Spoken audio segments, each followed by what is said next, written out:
हे आप में से बहुत सारे लोग विनलैंड सागा एनीमे तो देखे होंगे, उसके बारे में सुने होंगे। विनलैंड सागा एक जापानीज हिस्टोरिकल मांगा सीरीज है जो बहुत ही फेमस है। इस एनीमे को देखने के बाद आपके मन में एक क्वेश्चन आया होगा कि क्या विनलैंड नाम का प्लेस सच में एग्जिस्ट करता है तो वो कहाँ है। आज हम इस वीडियो में यही जानेंगे कि क्या विनलैंड सच में है, और अगर सच में है तो उसको डिस्कवर कौन किया था और वो आज कहाँ है। चलिए जान लेते हैं।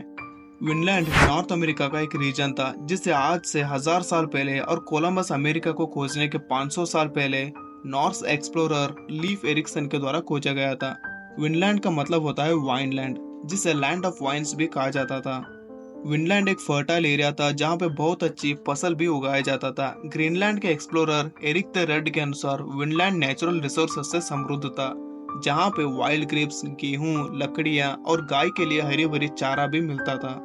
एक्सप्लोरर्स के मुताबिक विनलैंड के क्लाइमेट आइसलैंड और ग्रीनलैंड के तुलना में बहुत अच्छी थी, जहाँ पे नॉर्स के लोग पहले से ही बस्तियां स्थापित कर ली थी। कुछ कहानियों से ये पता चलता है कि विनलैंड नॉर्स एक्सप्लोरर्स का पार्ट था, जिसमें आइसलैंड, ग्रीनलैंड, हेल्यूलैंड, जिसे आज बेपिन आइलैंड भी कहा जाता है, ये सब भी शामिल थे। नॉर्स के लोग अपने खोज और एक्सपेंशन के लिए जाने जाते थे, जिसमें नए लैंड्स, रिसोर्सेस और ट्रेड रूट्स भी शामिल थे। विनलैंड को खोज करने के पीछे सबसे बड़ा कारण था कि वो ग्रीनलैंड के अलावा और भी जगहों पर अपने बस्तियां बसाना चाहते थे, ताकि उन्हें और भी लकड़ियां और ग्रास लैंड्स मिल सके। विनलैंड एक ऐसी जगह थी जहां पे इन्हें व्यापार करने के लिए बहुत अच्छी अपॉर्चुनिटीज भी मिल रही थी। नॉर्स एक्सप्लोरर्स कोलंबस से भी 500 साल पहले नॉर्थ अमेरिका पहुंच चुके थे, जहां कोलंबस 1492 में अमेरिका का खोज किया था।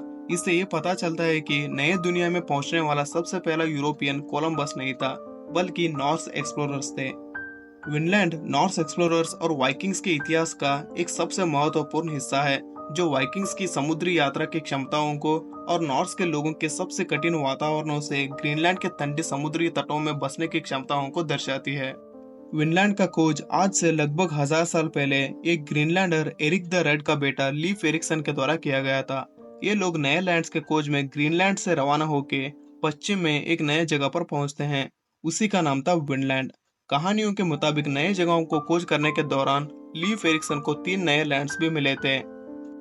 पहला है हेल्यूलैंड, जिसे लैंड ऑफ फ्लैट स्टोन्स भी कहा जाता था। दूसरा है मार्कलैंड, जिसे फॉरेस्ट लैंड भी कहा जाता था। और तीसरा है विनलैंड। कहा जाता है कि जब नॉर्स के लोग विनलैंड पहुंचे थे तब उन्हें वहां के लोकल लोगों का भयंकर सामना करना पड़ा था, जिन्हें नॉर्स के लोग स्कीलिंग्स कहते थे। स्कीलिंग्स की वजह से नॉर्स के लोगों को कुछ ही साल बाद विनलैंड को छोड़ के जाना पड़ा। हालांकि एग्जैक्ट डेट्स का नहीं पता, लेकिन आमतौर पर यह माना जाता है कि विनलैंड में नॉर्स एक्सपीडिशन 11वीं सेंचुरी में हुआ था। लीफ एरिक्सन के एक्सपीडिशन के बाद विनलैंड को खोज करने के लिए एक और एक्सप्लोरर निकला था, वो था थॉरफिन कार्लसफनी। थॉरफिन कार्लसफनी और उसकी पत्नी गुडरिड कुछ लोगों के साथ 1003 ईस्वी के आसपास विनलैंड की यात्रा पर निकले थे। ये लोग विनलैंड के उपजाऊ भूमि पर अपने नए बस्ती बसाना चाहते थे।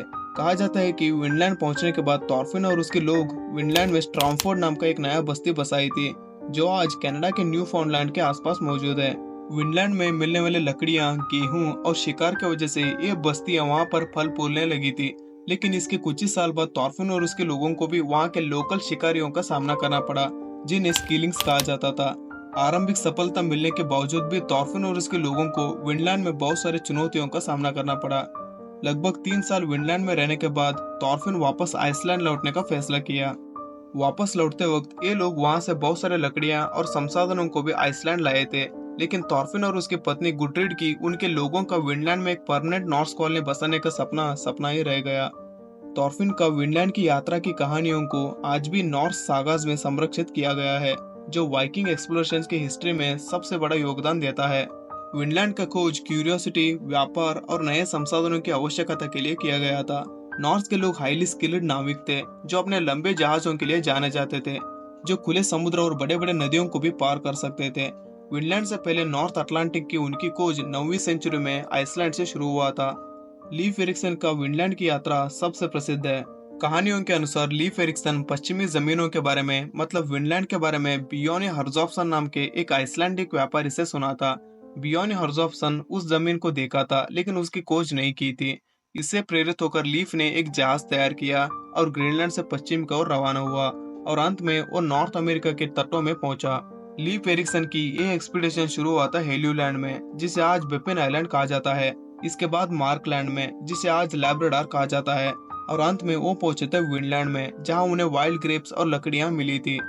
कहानियों में वर्णन किया गया है कि कैसे लीफ और उसके दल ने विनलैंड में एक बस्ती बसाई, जिसे उन्होंने लीफ्स बूथ कहा। वहां पे वे लोग उस साल की सर्दियां भी बिताई। इनकी ये बस्तियां आज के लैंडसे मीडो से जुड़ी हुई है। विनलैंड का एग्जैक्ट लोकेशन आज तक किसी को भी पता नहीं चला है, और सदियों से ये विषय आर्कियोलॉजिस्ट और हिस्टोरियंस के बीच में एक विवादित विषय रहा है। कुछ एक्सेप्टेड थेरीज के मुताबिक विनलैंड कनाडा के न्यू फाउंडलैंड के तट पर कहीं स्थित है, और लॉन्सो मीडोज इस बात का ठोस सबूत देती है कि इस जगह पर साल 1000 के आसपास नॉर्स लोगों के द्वारा बस्तियां बसाया गया था।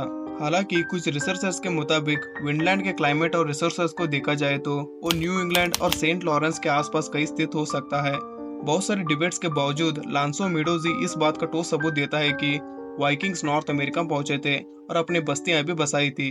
विनलैंड की कहानियां एक्सप्लोरेशंस के इतिहास में एक दिलचस्प अध्याय है, और वास्तविक में विनलैंड सागा में दर्शाया गया स्वर्ग नहीं था, बल्कि अत्यधिक चुनौतियों से भरा पड़ा था। विनलैंड की लेगेसी आज भी ऐतिहासिक वास्तविकता और सांस्कृतिक मिथ के रूप में कायम है।